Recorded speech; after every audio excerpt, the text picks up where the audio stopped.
morning. Welcome, welcome, welcome, everyone. Thank you for joining us for another episode of Chaise Chat on the Sisterhood Cookout channel. We are so excited to have you with us. My name is Alicia Joy, and I'm also with my co-host. And Wright. Hi, everybody. We are super, super, super excited to have you join us today. We have a very special guest coming on, which we are so excited about. There's so much going on right now. And so to really be in a place where we have someone joining us like this, we are so, so super excited. So I just want to go ahead and introduce her.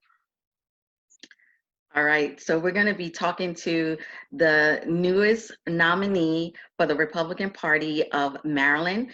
This is Pastor Shannon Wright. She'll be joining us in a few moments, and we are going to be talking to her about her goals and strategy for the upcoming election in November 4th, I believe is the election day, for mayor. So she is running for the mayor of Baltimore. So let's just recap a little bit of what's been going on the last couple of weeks. Mm-hmm. We've been covering a lot of political and current events with Chaise Chat, and I hope you guys don't get tired of it, but this is real. This is the day-to-day life of what we are dealing with and what's going on in our lives today, and for most of us, all our generations, right? So we've had issues with even some of our members dealing with the rioting and the brutality of being part of the protest, peacefully protesting, and being caught up in the moment. And it's so funny that this came up. It turns out, because I do work a 9 to 5, and at my job, I found out last week that the grandmother of, if you remember, the college students that were pulled out of their vehicle and tased driving home from school, basically just coming home from school. And, or was it school? They were coming home from school? I forgot. Yeah, right. I think so, yeah.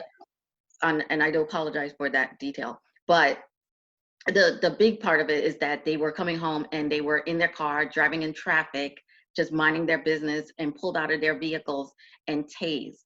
And well, their grandmother works for my company, the company I work for, and she shared her story on that and what they're dealing with today because of that. Their lives have changed completely from waiting for the days that their granddaughter and her boyfriend would be graduating from college and moving on, hopefully together, if even not together, but moving on with their lives and contributing to society, to now, like, what's going to happen tomorrow. Alicia, take over a second. Let me just go ahead and give me a moment. I'm going to turn off my camera for a second, okay? Okay. All right. So Tabitha, I have some questions for you.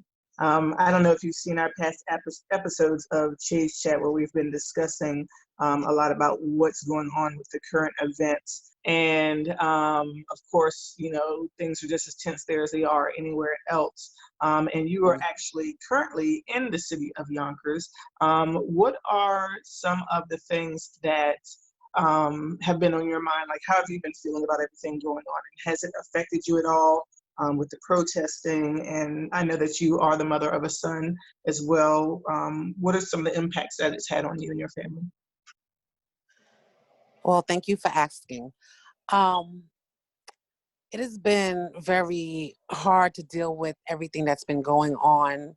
I just, with being a mother of a young Black male and having 2 daughters as well, I just try to stay in touch with everything that's going on and keep them informed and, you know, see where their head's at, try to keep everyone safe. And it's been scary because you can hear what's going on outside, yet we try to stay in the house and be away from all the drama and stuff like that. But you can hear the protesters at night, you can hear the sirens, and it's just been a little traumatizing. But as long as we had each other, we've been able to make it through. You know, my son is pretty good. He doesn't go out. He doesn't hang out. He has never been arrested. He's never had any problems with law. So I like to keep it that way. But with the way things are now, you could just be walking down the street and here they come. So I just try to instill the best values in him that I can and hope that he makes the best decisions. And even with my daughter being 16, you know, her being a, you know, young teenage Black female, even with her, I'm scared sometimes with all the crap that's going on and the way they're treating these women out here nowadays. I mean, no one's safe, and it shouldn't be because of the color of our skin. Right.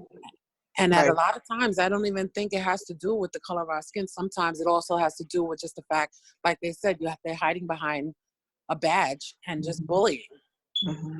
Mm-hmm. Because I see all types of racism. I'm seeing white people against Asian people and Black people against Spanish people. It's crazy what you see nowadays.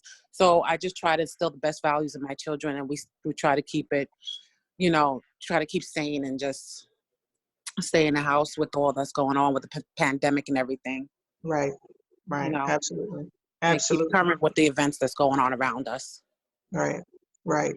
And I know you have a little one in the house as well. How have you addressed it with her? Has she been asking questions? Where is she in her thought process on everything going on? Well, first, how old is she? And, you know, how do you address it with her? Yeah, my youngest, she's 9.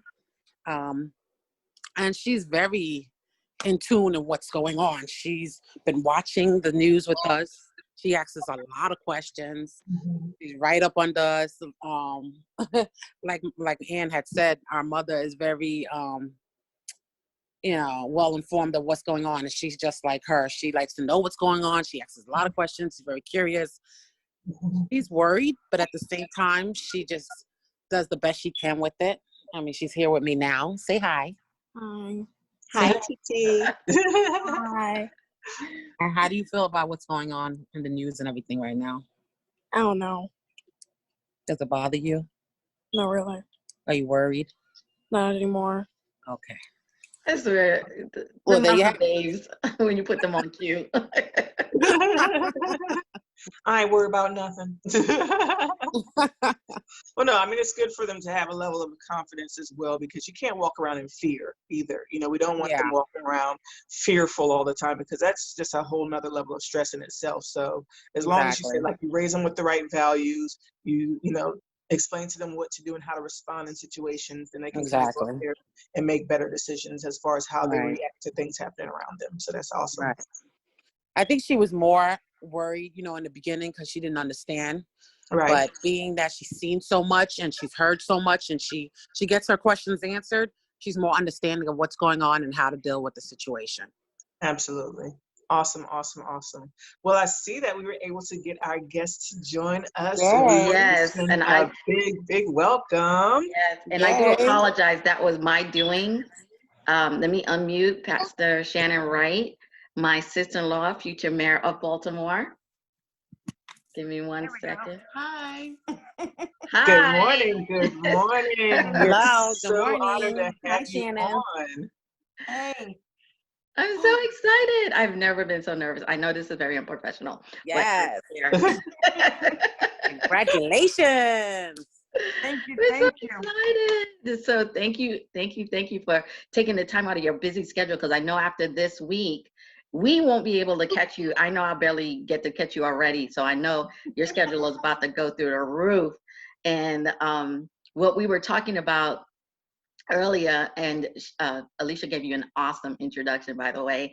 And we were talking about the fact that of what's going on in the environment. Yeah, basically in the environment right now, the high intense fear of no change compared to the type of change that is needed. Absolutely. Absolutely. It's a scary time. It's an absolutely scary time. You know, Baltimore had an issue similar to what's going on now a couple of years back in 2015. And the city never really healed from that.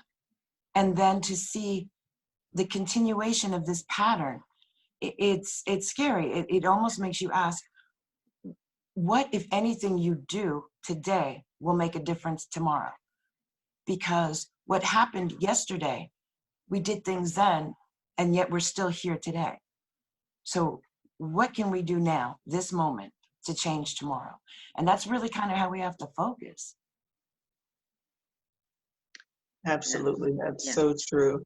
I have a question that I would love to put out there. As I was reading your background and some of the things that you've accomplished, which again, congratulations, you've been working so hard, ever since moving from New York to Baltimore. And I saw that you are what they call a Frederick Douglass Republican. Could you please explain what that is for all of us and what that entails? And, Okay, so I'm gonna change my screenshot so we can get, I can see all y'all, we could really get into this one. So I tend to sometimes get myself in trouble because I'm at an age and a stage where I don't believe in filters. So I'm gonna say it like it is. Frederick Douglass Republican to me means I have certain ideals and values that I know that work, but I am not going to allow myself to be beholden to others that may not think, live where I live, or look like I look, to be able to tell me what I need to think and do and how I need to do it. So that means for me, I'm a Republican, but with some old school traditional common sense. That's what it means. So Awesome. that means I understand that you can't expect the government to give you everything and then complain when they don't, because it's not their job. That means I understand that it's up to me to make sure I can do for me and mine and those around me. And it's up to me to hold my elected folks' feet to the fire to make sure that they are not, at the very least, not creating more roadblocks for people to be able to do for themselves and take care of themselves. The thought process in the Frederick Douglass Republican mindset is, I'm gonna call you out on your stuff when you're wrong, but I'm gonna call my people out on their stuff when they're wrong. And if we can work together, it will all be for the good. Meaning, we need to get government out of the mindset of enabling folk. We need to get government out of the way of folk being able to reach even higher than they ever thought that they could. We're in a place now where, let's just dive on in. We're in a place now where people are talking about, let's defund the police, right? Right. So people ask me, well, what do you think about that? And I'm gonna keep it really real with y'all. Some of your viewers may not appreciate that, but I'm gonna keep it real. In the cities where you're having problems and there's chaos and there's riots, and you want to defund the police, and then folks come in and they start rioting and they start breaking stuff, they start setting stuff on fire, who are you calling, Ghostbusters? Right. Right. There has to be some reality balance. So for me, it goes back to that first question of Frederick Douglass Republican. There got to be some balance. We need to get our folks out of the mindset of electing a party and electing a person that makes sense. And when you do that, you're able to focus more on the issues and be able to find a happy medium or a solution to the problem. Are the police out of control? Absolutely. Is defunding the police the answer? Absolutely not. We have to find a happy medium and a balance. In my frame of thought, if we can address some of the issues with the police union that protect the bad officers so that we can weed them out and be able to prevent instead of have to cure, we'd be in a much better position. I firmly believe we need to be more proactive and less reactive in a lot of situations. You know that old phrase we all heard, don't start none, won't be none? Right. Let's not let them start it.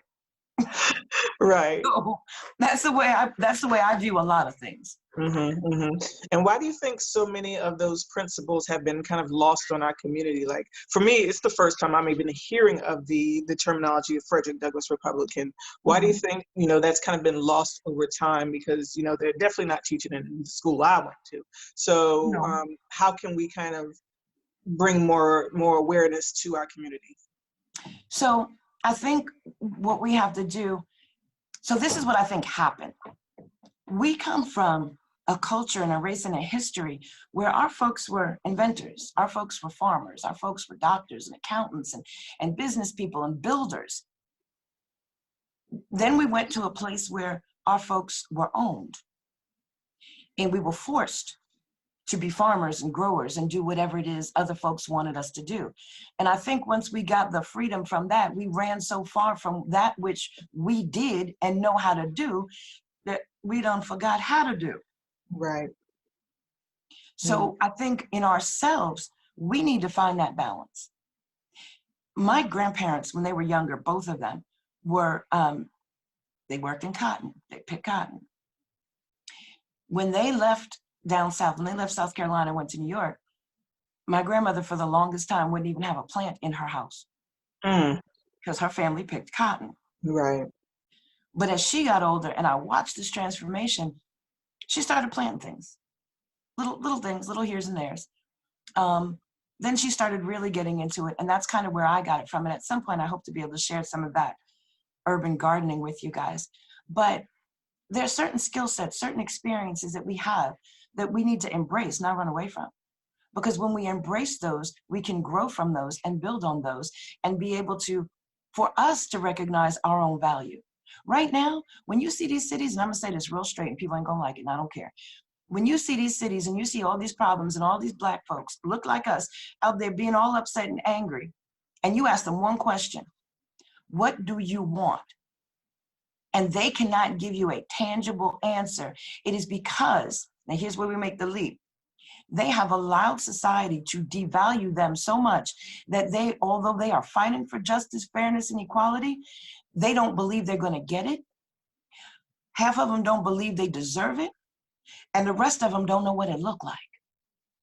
So even if somebody tried to give it to you, which first of all, fairness, equality, and justice can't nobody give you, you gotta give for yourself. And even if they did give it to you, you wouldn't know what it looked like. So before we can actually expect more and better, no. At the same time, we're expecting more and better from others, we have to rise up too. And not in a rioting, looting way, but in a way that says, okay, I know my worth. I know my value. I know what I'm capable of. I know how much of an asset I am and what I bring to the table. What you gonna bring to the table to match that? Time to stop accepting crumbs and being happy with it. Absolutely. Completely agree. Completely. Yeah, definitely, Completely agree. definitely. And you hit on a great point when you say sometimes we don't even know what we want. And that actually came up in a conversation that I was having in another group. And the question was, why are we allowing other, communities to kind of come into our community, open businesses, but not give back or add to the value of our community? And my question was, well, what do you expect from them? What are you wanting from them? What do you want them to do? If someone of Asian descent comes into the community and opens up an Asian restaurant, what is the give back that you want to see from them? And secondly, what are we doing for ourselves? Exactly. What are we setting up? What are we advancing Exactly. in? What are we, structuring in our own communities in order to see the change? Because we always want someone else to give us the handout, but when are we going to use our own hands and start building?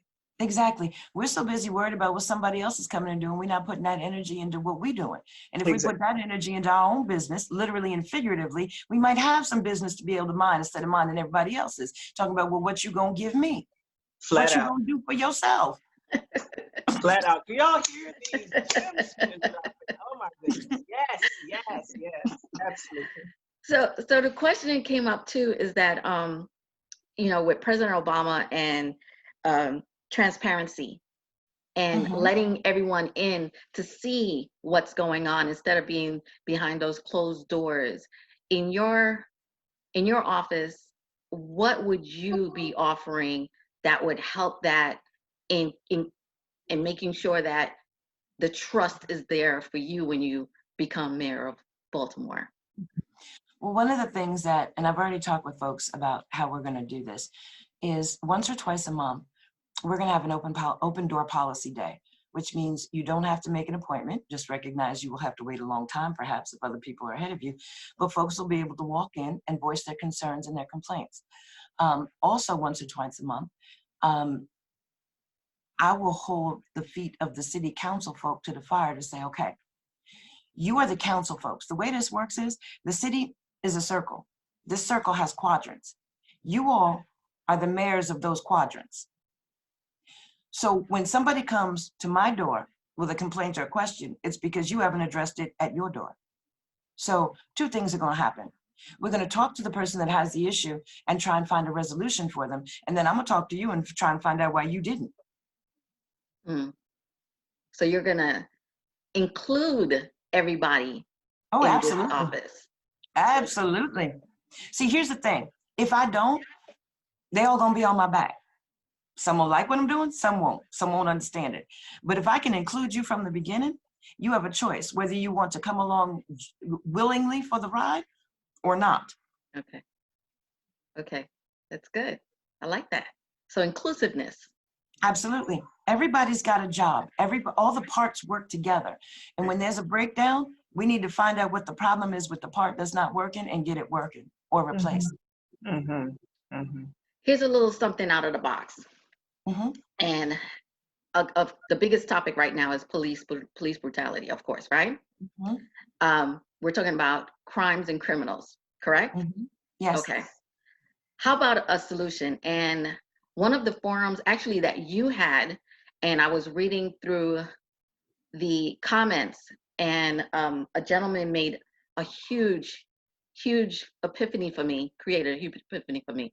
And it was, how do we get to the people who are caught in the cycle of injustice? And it's not injustice because they haven't committed a crime.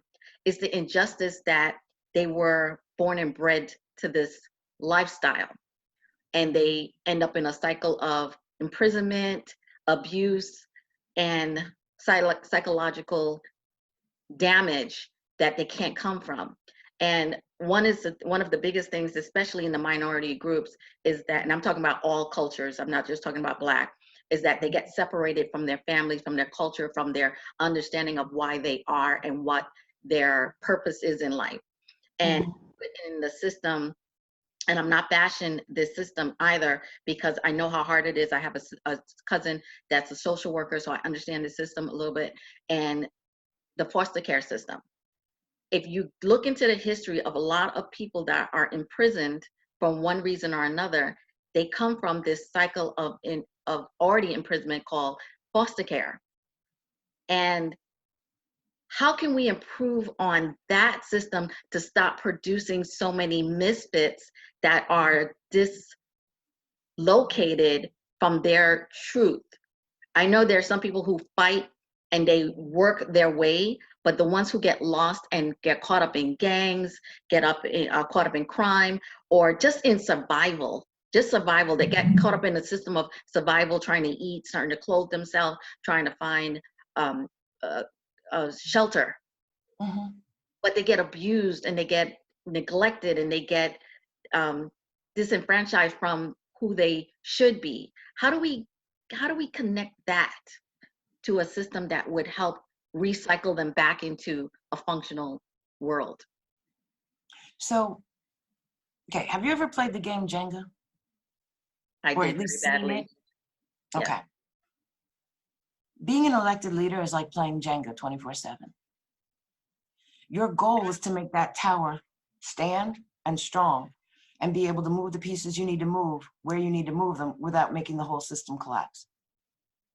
So imagine each one of those pieces are a different system. And some of those systems are broken and damaged. So you got to pick one out, you got to fix it, you got to put it back on top. You got to take one out, you got to fix it, you got to put it back on top. Now, we in this country made one really big mistake. A lot of little ones, but one really big one. When we started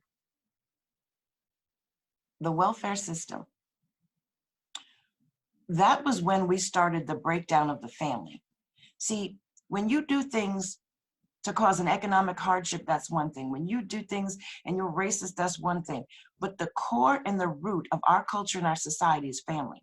And when you start to do things to break down the family, you break down society. That's number one. So, and what I say, the start of the welfare state was the start of the decline of the family, is because there are certain, most folks that look like I've had hard financial times from one point or another. When you go to apply for assistance, if there is a man in your house that happens to be the father of them children, he gets penalized.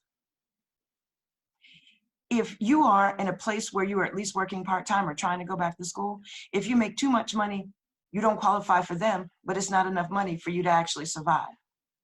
So you find yourself in a situation, if what you're doing is actually not putting enough on the table that you actually need their help, then you have to dumb down, water down what you're doing so that you do not exceed the limits of the crumbs that they have set for you. We need to rework the system. Now, when you talk about foster care and all that other stuff, we wouldn't need so much of that if we stopped getting in folks' way of them being able to take care of their own. Which goes back to why I said again, Frederick Douglass, Republican. The first most key important part of an elected leader is to protect and build the family. And if you do that, a lot of this other stuff, you won't need to stick your nose in, and your nose don't belong in anyway. The government does not belong telling folks who can be in your house, who can't be in your house, and how much money you can make. But if we handle our business and stop going to them, then they won't be in our business. So when you look at the foster care system and you look at the adoption system and you look at something I don't really want to touch on, but abortion and all of those, if folks on the government side stayed in the government lane and stop putting up roadblocks for people to be able to handle their own, we would not have a lot of the situations that we do. When you see these rates and these broken systems, it's because people have lost hope. The basic thing that gives you hope when you're having a really bad day, some folks, it may be a glass of wine, it may be a TV show, it may be a bowl of ice cream. But for a lot of folks, it's reaching out to a family member or friend. When you do things to destroy that basic human connection, you destroy society. So every elected official needs to understand that their job is to look at what the core root is and make sure that, like the medical field's oath of office, first do no harm. And elected folks ain't doing that. And one of the reasons is because it's not beneficial for them. If you're an elected official, from the day you take office, your job is to make sure you win your next election. In order to do that, you may not be able to do the things you campaigned on doing. So our elected officials need a whole paradigm of thought to be able to change society, meaning they need to come in with thinking they're going to be one-hit wonders, not planning on that second term, because that second term is not going to be, in most cases, you being able to honor the commitments you made for your first term. So we need leaders that come in to actually stop putting Band-Aids on stuff and get to the root, clean it out, sew it up so it can heal. So when you look at the foster care system, a lot of families are broken because a lot of opportunities have left. You find, when you see healthy communities, you don't see crime the way you see it. You don't see people relying on the foster system the way you see it. You don't see drug abuse and use the way you see it in broken communities. So what we have to do is, as elected leaders, we have to fix the opportunity gap so that folks don't feel hopeless and helpless and feel like they can't even take care of their own and need somebody else to do it, or that they have to turn to drugs to heal a spot that something else has made them feel badly about themselves for. This is why I say government needs to get out of the way, do the things that government is supposed to do, stop putting up roadblocks so that other folks can do what their mission mandated to do. So for me, in Baltimore, we're going to look at things in two ways. One, we're going to be really tough on crime. And it's kind of like a parenting thing. When a child does something wrong, you let them know you love them. You're kind of upset with them at the moment, but you let them know you love them. But what they did is not acceptable. So in leadership, you have to be very tough on the crime, not allow crime to flourish. But then you also have to look at, why is the crime happening? What has the leadership done or not done to allow people to get to a place of hopelessness where they feel crime is their only opportunity and option? So instead of elected officials punishing the folks that can't find a job or may have done something wrong, but because of the way the system is, now they can't get a job, even though they've had an epiphany and understand the error of their ways, but they're now stuck because they can't get a job. We have to allow our elected officials the freedom to understand your job is to make things better. So you need to be removing roadblocks and levels of government and red tape instead of creating more. People know what they're doing in a basic sense. You're born, you find a mate, you have kids, you grow old. We are all programmed to know how to do that in whatever shape, form, or fashion appeals to you. But when somebody else gets in the way to tell you how to do that, when to do it, and why to do it, that's when things start getting jumbled up.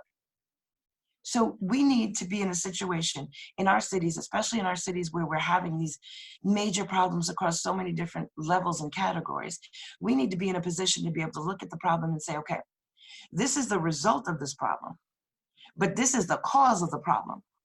If you fix the cause, you solve the problem. And we have to stop putting Band-Aids on stuff. So let me ask you this then, and that was amazing. But so how do you feel about entrepreneurship, mom and pops, and taking back the real estate of these, what you call desert areas?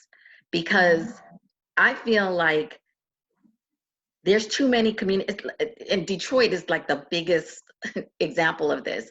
You have almost an entire county that is deserted, and you have burnt out buildings and things and areas that are just, that used to thrive now basically don't exist. Historical areas that are now not even on the map. What do you feel about bringing life back to those things, and how would that affect your city? And when I say your city, I'm also asking the other cities in the same situation what they would do and what ideas they would bring to life, not just keep them as ideas, but what brings the city back to life, the people back to life. So I'm glad you asked that. It comes down to common sense economic development. When you find a city that has a lot of buildings or commercial spaces that are empty and abandoned, you usually also find a lot of residential homes that are abandoned and neglected. That's because the economy has been allowed to falter and to fail. So in order to fix that, I would like to see bringing in economic development. Now, unfortunately, in a lot of our cities, economic development is equal to gentrification. And I ain't talking about that. So I want economic development based on helping the people that are actually here. For example, if you have in Baltimore, as there are blocks of abandoned row homes. Now, the form of development that the leadership for the last several decades in this city has done is they will give over or sell that block to a developer that will come in that don't look like us, isn't building for folks that look like us, because they want to attract folks with the deeper pockets, which means we are then displaced, which goes into that whole devaluation. Now, Baltimore is one of those cities that we have a lot of problems with what we call pilots and TIFs, tax incremental funding, meaning when someone comes in and they buy land and they build a company, they build a business, that tax that they pay goes to fund your city. But when you give away that tax in the front side so that they will come in, that means on the back side, they making all the money, your city's not making anything, and your people aren't benefiting. So, for example, in Baltimore, what I'd like to do, my form of economic development for this city, and I ain't ashamed to say it, and I ain't gonna be quiet about it either. We're going to take those blighted and abandoned properties. We are going to use the HUD SHOP program formula. The SHOP program is the one that funds Habitat for Humanity. HUD has 4 major agencies that they give a bunch of money to, with a set formula to be able to rehab those houses. Now, the problem is, when that money goes to Habitat for Humanity, they go to that city, they take over properties here and there that increase their portfolio. They put in the amount of money that they are allowed to rehab it, the least that they possibly can, and they get a family in there. The family buys the house. So Habitat for Humanity gets the money from the federal, they rehab the house, they sell it, and then they get that money again. So they get double the money that they get to rehab the house. What I would like to do is take their formula, be able to get the funds into the city. And instead of either giving the whole blocks and parcels away to developers that don't care nothing about us, or 1 or 2 families that look like us, I would take the entire block.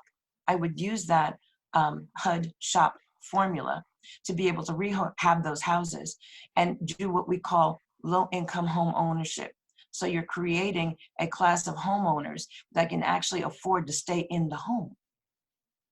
I would also, again, working with HUD, to be able to rework some of those those rules and like if you're on some sort of assistance and you're receiving a housing subsidy, let's get you into one of those rehab houses, those low income home ownership program houses, and use your subsidy to be able to pay that mortgage. And this is one of the things that I say where government kind of handicaps people. Government will pay your rent, but they will not pay to help you own. When in all honesty, if you're looking at getting one of those abandoned properties for $15,000 and putting $15,000 of work in it, and you're selling it for $80,000, right? You're making the money, but you're then still putting folks in at something that may be over their head. Now, if you do the numbers, $15,000 property with $15,000 put in it, and say another $15,000 that goes back to the agency that rehabbed it, that's $45,000. You enable a family to buy a home, a 2 or 3 bedroom, 2 or 3 floor row home where they can put their family in at $45,000. I guarantee you, you are much less than, that mortgage is much less than the rent that the government is paying for them now. Yeah. So let's save some dollars and make homeowners in the meantime. You're putting families in homes that they own. You're giving them a stake in their community. You're Yes. giving them some feeling of self-esteem and pride because that little piece of whatever is theirs. Yes. You're paying less money from the government side, which means you may not have to jack up my taxes every year. Okay. Right. And it just seems that there's a better, more effective way to do things. And that's the way I'm looking to do it here in the city. Now, with that, in ownership, now in most areas where there are communities that you live in, they have homeowners associations. No one likes their homeowner association because sometimes they get ridiculous. But the thing is, they do maintain a certain style of life in their community, which everyone has to abide by whether they like it or not. Basically, if you don't like it, don't live there. But if you want to own any of these type of homes, you maintain your grass, you maintain your foundation, you maintain your outer part of your home, you maintain your backyard, you maintain the life of where you are. Because if you look at most neighborhoods, you just drive through one community to the next community, you can identify the economic change. Yeah. By just the view of what you see in front and behind their homes, right? Absolutely. What would you think about in these same programs you enable in homeowners association with that type of programming? Because it's one thing to own your home, but if you to maintain the home, like understand plumbing, understand air conditioning systems, understand pest control, understanding that your roof needs to be inspected every 10 years because that leak comes from somewhere. Understand that the foundation with pests coming through can start from the bottom, even with a concrete bottom basement. You know what I mean? So just learning how to maintain your home. Would that be something that you would inject into the program that you are interested in starting? Because education comes from more than just purchasing, but also maintaining that lifestyle over decades and be able to pass it on generation after generation that can continue that dream of living that type of lifestyle. So when I say home ownership, now, even when you're going to buy a home, a lot of times you have to go through some sort of financial literacy or something, even just to get your own affairs in order. So it would be that same process, but expanded. For example, you would have to have some understanding like Habitat for Humanity does. And it's a part of that program. You have to understand some home maintenance and some home repair and how to take care of the physical property.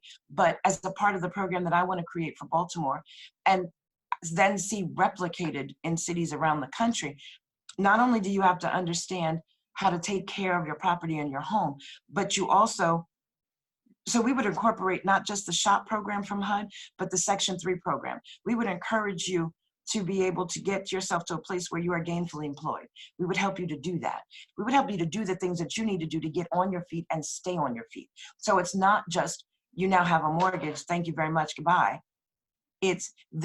So to give more detail, we're talking about a 3 to 5 year transition from public housing in the projects, as we grew up knowing that they were, to home ownership. You would go from your apartment where you are into a program apartment, meaning this is where you start to learn how to live with other folks and meet the expectations that you should be meeting. Not gonna fault you for if you learned it at home or not, but this is how it should be. And we're gonna help you to learn that. While you're in that first phase of housing, we're helping you to get your educational situation together so that you can get a better job. We're helping you to get your workforce development and your training together so that you can get a better job. We're assessing what needs you have for childcare, and helping you to work out your plan. As you improve your either education situation or your actual job situation, if you've finished your training or whatever it is in whatever field you're going into, you then go into a cooperative living, which in New York, you have a lot of co-ops, which are apartment buildings where you now own that apartment and the whole building is under the same association. So that you start to, again, get to understand, one, what the expectation is of living with and next to folks, and what the expectation is for you to be able to upkeep and maintain your own. As your economic situation is improving, as you are seeing stability in your household and in your finances, we then move you to the final phase of the program, which is individual home ownership. Now, there will be some caveats. For the first 5 years, you can't sell it, you can't sublet it, you can't move out of it. Now, when you get public assistance, depending on Section 8 specifically, depending on the amount of members in your family, depends on the size of the unit that you're able to get and how much they pay for it. Guaranteed, by moving into this home ownership, you're going to be cutting that monthly, what you would have been paying in rent, your mortgage is going to be half that. So if you are still making that, and this is where it gets a little special, because if you're still making that $10 an hour, $15 an hour, that you couldn't make ends meet. If your rent goes from $1,400-1,500 down to between $450 and $600, that same job that you have, it still becomes a little bit easier to breathe because you're not in a place where you got to put out so much on that little bit that you're bringing in. You start to be able to see some balance. You start to be able to breathe. You start to be able to think more about the future, about your kids, some of the things that you want to do for them, and be able to plan for their education and be able to look at things that we see people doing on TV. And then you get to start to look at a phrase or hear a phrase that can stay in your head a little bit called generational wealth, as opposed to day-to-day survival. And that's what we want to do. We want to take people from a place where they are fighting for day-to-day survival to where they're in a place where, as that phrase is right now, they can breathe so that they are not thinking about day-to-day survival as much as planning for generational wealth. That's how we make long-term change in our communities. And the folks that we elect need to be having that mindset so that we can actually see our cities turn around. Yes, I absolutely love it. We definitely have to have an offline conversation, Pastor Wright, because you were speaking to things that have been in my heart and in my mind for so long now, and Ann can attest to this. I had this conversation with her just, maybe 2 weeks ago about, programs just as what you're speaking of. So I'm elated to hear someone bringing that to the forefront of their community. So thank you so much for the work that you're doing. We did want to open the floor for our other guests on if anyone has a question for Pastor Shannon Wright. Now would definitely be the time to speak up, ask your questions. It's not every day we get someone of this caliber right in front of us to be able to communicate with directly. So please don't be ashamed. Ask any questions that you have for her. Let's go ahead and put it out there. Okay, unmute your mics. So if you have a question, this is a good time to unmute your mic. And until we have someone, just interrupt me, but I have another question too for you, Shannon. Okay. So this has been a big journey, and I've watched you from the time that you started back in New York with your political career. You moved to New Jersey and you picked that up and continued with your political career. As Alicia mentioned, your background in politics, you was from Sandy, ended up moving to Baltimore, and picking up your continuing, I'm sorry, not picking up, but continuing your political career.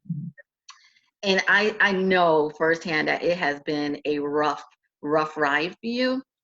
And with naysayers, even family, even myself, was like, what are you doing? You're crazy. What are you doing? And then you are Republican. Like, what the hell? I'm sorry. But I'm being honest, right? And Mhm. I'm super proud of you and Michael, of how you stuck the course and lived the dream. And I'm big on living the dream, no matter what is going on in your environment, no matter what's going on in your life, no matter how much support you have. You guys have never stopped. No, never, ever stopped. And I know a lot of people are going to start jumping on your bandwagon now that you've made this leaps and bound move on becoming the nominee for mayor of Baltimore, because you have done this, but they don't understand that journey. And that journey was the roughest waters I could expect anybody to go through and still make it to the shore and be able to run this path fully. So I congratulate you on this. I can't even mention that enough. And I'm not saying that because you're my sister-in-law. I do, but I do it because you've been strong and you've been a leader and you've been righteous in your way. And whatever we had or didn't have in the past is like, you gotta let your past go and move forward. Move forward, really. And I'm saying this to any and everybody out there. You gotta let your past go. You gotta let your relationships develop and grow. And you'll see how that can change everyone's life, not just one, but everyone. But I noticed that iPhone has unmuted herself. Do you have a question? And what's your name, actually? Hello? Is that Novita? Novita, are you on? I didn't have a question, but I just want to say thank you so much for your time. Alicia Johnson had mentioned to me about today, and I just want to take the time to thank Pastor Wright for her wisdom and knowledge and just her boldness to be able to take a stand as a woman of color. So I apologize, I was a little late getting on, but nevertheless, I'm so grateful to have been a part of just getting better understanding. And sometimes I feel like I'm behind the A game, but just thanking God for you taking out the time to want to do this and to willing to share and give of yourself. So I just wanted to let you know, thank you. And my prayers are with you. And Alicia, and just thank you so much for being who you are. Same kindred spirit. So thank you so much. It's an honor to be a part. Wow. Thank you.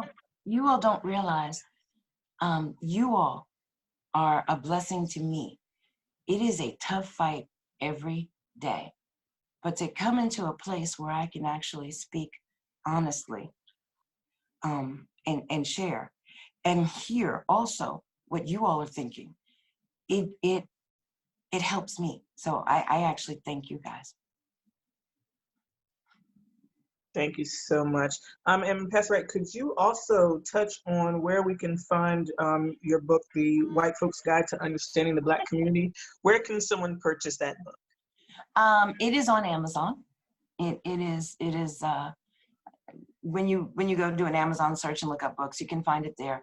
Also, you can purchase it online through any major bookseller. Borders used to be the one that sold it the most, but well, they're no longer around. So,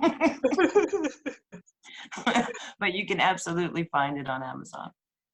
Awesome, awesome, awesome. Any last thoughts on, some things that you've maybe seen from your perspective going into a position of leadership in the city of Baltimore? But what is one main message that you would want to put out there for anyone who is maybe just now tuning into your campaign and want to understand a little bit more about you? What would be your message to them? Never give up. If you know what you see and what you say and what you feel is correct, never give up. Yes. Simple as that. That's it. Yep. Flat out. Mic drop. Well, we thank you so much. I am just like, I don't, you filled me up. Like I was feeling a little shaky before, with everything going on, but you really did fill me up because you touched on so many great points. And it's so good to hear from someone who is fighting the fight politically, because we want to know that we have a voice as well. No matter what your political affiliation is, to know that there's someone out there with a common ground is really powerful. So thank you so much for taking the time. If I could share one other thing with you guys. Yes. Whatever political party you belong to doesn't matter. That political party's one goal is to grow its numbers. Your elected leaders, their one goal should be to elevate the people that put them in office, not to elevate themselves. So I would challenge each and every one of you to do one of two things. Either consider putting your name on a ballot, or if you don't feel like doing that yet, look at the names on the ballot where you live. Do a little homework, do a couple of Google searches, see who of them, regardless of the party, matches your principles, your values, and what you want to see in your city, and then support them. And that support then have to mean writing a big old check, because a lot of us can't do that right now. But that support could be reaching out and saying, okay, well, I can't write you a big contribution, but I can volunteer. I can send out some text messages for you. I can do a little bit of phone banking for you. I can do whatever. And those are things that you can do from around the country, wherever you are, in your own spare time. So find a way to be a part of the solution for your community. That's my biggest request and ask of all of you. Find a way to be a solution for your own community. Absolutely. And where could someone follow you on social media, websites? So our website and our Facebook are both Wright for Baltimore. Obviously one's wrightforbaltimore.com and the other one is Wright for Baltimore on Facebook. We're also on Twitter and Instagram. Twitter is PSW, the number 4, the letter U. And right now the Instagram handle is escaping me, so I'm gonna have to get back to you on that one. We know you've been a busy woman, so no worries. Shannon, thank you so much for all your time. You gave us a lot more time than we had allotted, because we didn't think you were gonna have that, but the passion behind your belief system and the things that you're going after to improve on and invoke true change is amazing. Absolutely amazing. And I again applaud you on that strive to make it happen, and we are going to do our best to get your name out there and get the people in your city and town to understand that they got to look at the person and not the party as far as looking for the vote. Definitely. Which reminds me, I almost forgot. This coming Friday, we are actually having our announcement press conference where we're officially accepting the nomination nomination for Mayor of Baltimore. We are doing it deliberately on Friday, which is Juneteenth, because I am going to bring as much historical perspective and significance to what I'm doing as I possibly can. So we are asking folks that want to follow what we're doing and really support what we're doing to organize watch parties. We will be streaming the announcement live, and I will make sure that you ladies have a link for it. And if you could share it and host a watch party, that would be awesome. Yes, we will do that. Absolutely. Yes. Thank you again. Thank you. And thanks for everyone that's joining us. And thanks for everyone that's going to be linking in later when we post this on Sisterhood and also on our personal Facebooks. I don't think this should just go to only our group, but also our personal Facebooks. We're going to repost this when it goes live. And thank you again. Thank you so much for your time. Thank you for your belief system, and thank you for being. Yes. Thank you, everyone, for joining us. We appreciate it. It's another episode of Chaise Chat on Sisterhood Cookout. We appreciate you all. Everyone, please have a blessed weekend. Have a blessed week. Keep the course. Keep the course. Thank you. Thank you. Have a great day, wonderful everyone. show. Thank you. Have a great day. Thank you, Bye. Pastor. Okay. Love you.